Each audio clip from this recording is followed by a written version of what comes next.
મન્યા tractor બેક્ટર બોલાય આવ પતિ ગયો થળિયા બળિયા પાર દઈએ આપણે. હા સતીશભાઈ કેવું છે? કેવું જીગાભાઈ? બસ અહીંયા અલ્યા ભાઈ તમે ખોટા હેડ હેડ કરો યાર.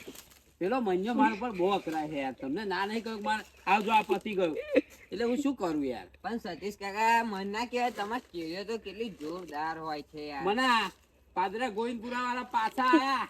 તું ભાઈ જાણ મેં હાલ દીધેલું હોય યાર. શું અલા, કાં આટલા પણ વખત તું જે આહે કેવું હોય તું અહીંયા આઈને કે મને ઓછું સંભળાય.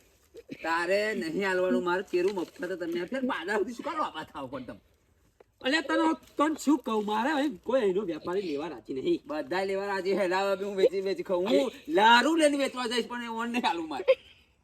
હું ના કરું. અરે તું બૂચ મારું તો ભાઈ તું એવી વાત તો કર. તું બૂચ મારતો ચો લેવા હું જતો. ખરેખર નહીં ઓળખતો હોય. ત્યાર પછી શું કા હતા પણ તને આ ત્રીજી વાર હેડ હેડ જ કરે. તું આવતો નહીં ભાઈ જાણે તું જાણે કહે ને મારે તો ધંધો ખોળો પણ જાતું તો વેપારી કહેવાય આપણે ધંધાવાળા કહેવાય એવું મારવાની ધમકીઓ ના લાગે. પડી જાય એને ના નહીં કહું. હું તો કૂતરા સુટા મિલ દે.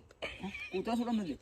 ના હોય. હા કૂતરા જેવા આવશે. ના મેલે ના મેલે હું શું આપણે એવું તાર નહીં ના કહેવાય. કહું તું જા. મારે આ થોડું ઘણું બચ્યું તો અહીં મારા ગામમાં આલી દેવાનું હોય અને નહીં વેચાય ને ભાઈ તો મન કશી પડે નહીં સાથે ભાઈ તમે ટેન્શન લેશો નહીં. હું હે ને લારું લઈને ગામમાં 20 રૂપિયા કિલો વેચી પણ તને નહીં આલું. તું તો હું પણ હું તમને 30 રૂપિયા આલું. અરે તું 10,000 આલું. 50 રૂપિયા મારે આલવું જ નહીં મફત નહીં. અને પાછો શું ક્યાં ખબર આજે કેરવા વાળી જો 3 દાડા પછી બિલ આવ્યું કે લે તું એટલે જ કહું એટલે જ તું એટલે ભાઈ મને હારો શકતો અનુભવ પડા છે જો કલાક કહું નહીં આલે તો મારું મગજ હટે ને તને કાઢી મેલો ને કાઢી મેલો, હારું કાઢી મેલો. હા હાચું કીધું. મને આલુ કે નહીં આલુ એવું કે અલ્યા, તું જા કહું ને. ના રે મને ના ના બસ તો ભાઈ રહેવા દે. ભાઈ ને તો મોબાઈલ કાઢી મેં. આ ભાઈ તો બહુ અઘરો.